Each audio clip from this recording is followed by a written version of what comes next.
Before the world knew their names, before the mania, the music, the madness. They were just a few working-class kids from Liverpool, dreaming big in a city still picking up the pieces after World War II.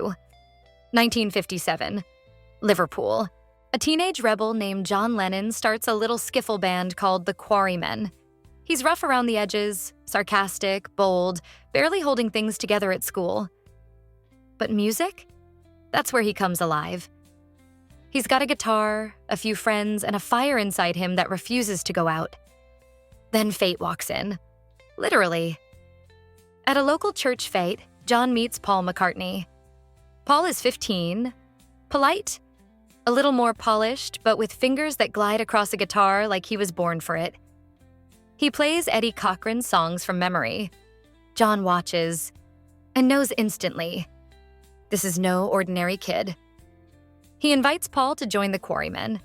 Just like that, the greatest songwriting duo in history begins. Soon after, Paul introduces John to a younger friend from school, a quiet, slightly awkward 14-year-old named George Harrison. He's shy. But when George picks up the guitar, game over.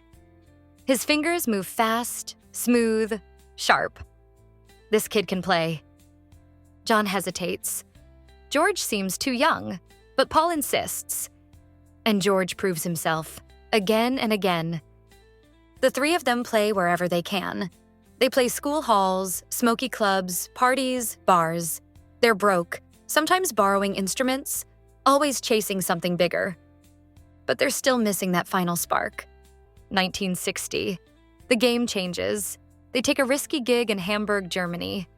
And it's nothing like they expected. They're sleeping in back rooms behind strip clubs, playing for hours on end every night in seedy bars packed with sailors and drunks. It's wild. It's raw. But it forges them in fire. They tighten up. They grow up. And by the time they come back to Liverpool, they're not just a bunch of lads anymore. They're a band. But there's one more piece to the puzzle. 1962. Enter Ringo Starr, born Richard Starkey, a drummer from another Liverpool band. Smooth, reliable, charming. When he joins, everything locks into place. Now it's John, Paul, George, and Ringo. The Beatles are ready. But let's be clear. The world didn't roll out a red carpet. They were rejected by every major record label in Britain. One of them even said, guitar groups are on the way out. Yeah, that aged well. Finally, George Martin at Parlophone sees the spark. He hears something different. He takes a chance.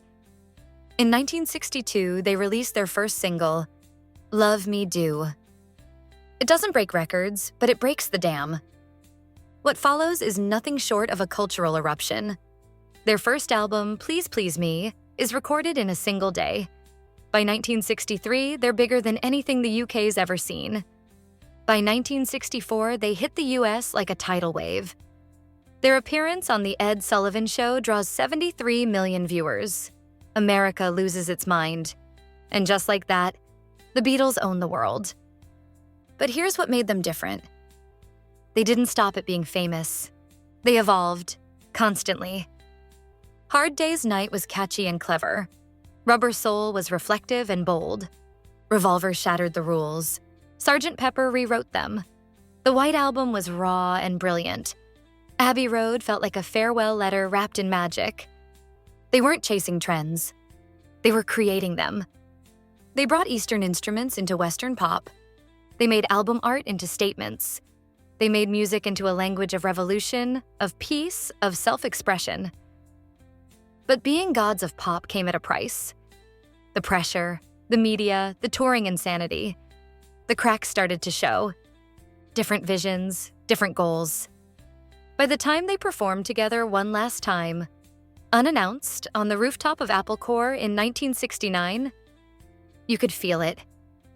The end was near. People always ask, why did it end? What happened? Truth is, there wasn't just one reason. The breakup wasn't some explosive moment. It was a slow unraveling, like threads coming loose one by one. Creative tension was a big one. John and Paul, once inseparable, started growing in different directions. John was diving into experimental work with Yoko, while Paul was leaning into more polished, melodic pop. George, meanwhile, had been quietly stockpiling incredible songs, but struggled to get them heard.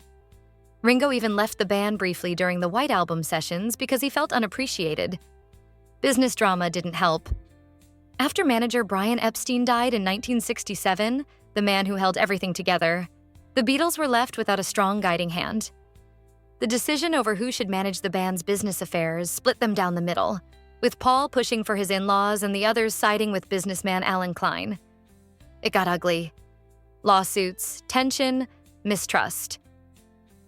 And then there was just exhaustion. Years of pressure. Fame that turned from thrill to burden. They'd changed the world, but it had taken its toll. By the end, they weren't fighting to stay together. They were fighting just to survive it. So when Paul publicly announced he was leaving the band in April 1970, it wasn't a shock. It was a confirmation. The dream was over. In 1970, it was official. The Beatles had broken up, but their story didn't stop. It split. Each went their own way. John Lennon, always the rebel, poured his soul into activism, experimental music, and raw, emotional songwriting. Paul McCartney kept the melody alive, launching Wings and shaping pop music for decades. George Harrison embraced spirituality, delivered the first major charity concert for Bangladesh, and made arguably the best solo Beatles album. Ringo Starr became the steady rock, always in demand, always spreading joy. Then, tragedy. 1980. Lennon is murdered in New York. The world stops. 2001. George Harrison passes after battling cancer. The Beatles, as we knew them, gone. But their legacy? Stronger than ever. 600 million records sold. The most influential band in history. Their songs played in every country, on every format, by every generation. And still, new fans discover them. Teenagers stream Here Comes the Sun like it dropped yesterday. Filmmakers still chase that Beatles feeling. New artists still draw from their blueprint. In 2023, a brand new Beatles song, Now and Then, was released using AI to finish a demo John had started in the 70s. 50-plus years later, they're still making music, still topping charts, still moving people. The Beatles weren't just a band. They were a movement, a revolution.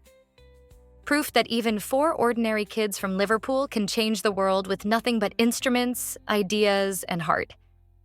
They taught us that music can challenge, comfort, inspire. That fame is fleeting, but art? Art is forever. The Beatles didn't just live through a moment in time. They defined it, and their echo will never fade. Did you find this video helpful? If yes, please hit the like button. Subscribe to our channel for more videos like this. And press the bell icon for new videos.